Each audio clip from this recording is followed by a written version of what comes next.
Jessica was a worrier. She worried about everything.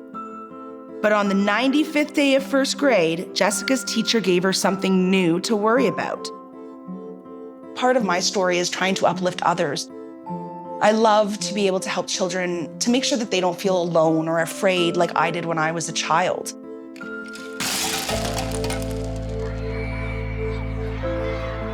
I have this vivid memory in grade 1 and my classmates taking off my winter boots and filling them with snow and hiding them in the playground, and I was crying. I would go to teachers and say this is going on, or my parents would get involved and say, you know, our daughter's being bullied, and nobody would do anything about it. I think it did come to a point where I thought, it's just me. There's something wrong with me.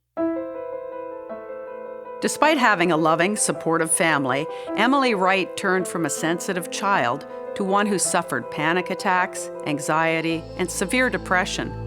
By high school, she was using drugs to fit in. Ultimately, Emily ended up on the streets, homeless.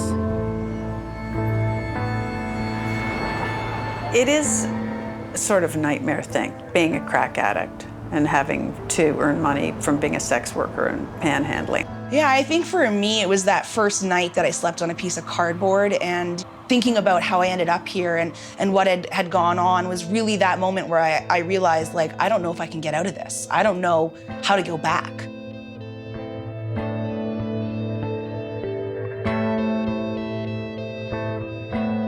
There were some brutal months on the street. But after a year at a youth shelter called Eva's Phoenix, Emily began a tentative rewrite of her own story.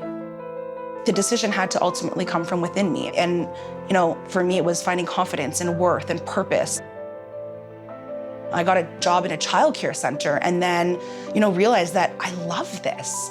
And I think once I started to find some passion in my life, a purpose, all of a sudden getting out of bed became easier. Dealing with my mental health became a little bit easier. I'm part of CAMH and I've been a patient there for 10 years. Having that in my life has, you know, also been a huge rock for me.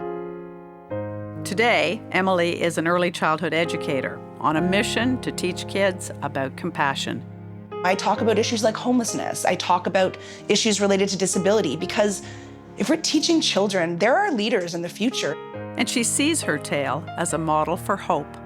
That's idea of resiliency, but also not to give up on people that we love, on people that are experiencing addiction or mental health, that there is, you know, sometimes a silver lining, that it sometimes is there. And you just have to have that hope and faith in that person that they're gonna get there on their own.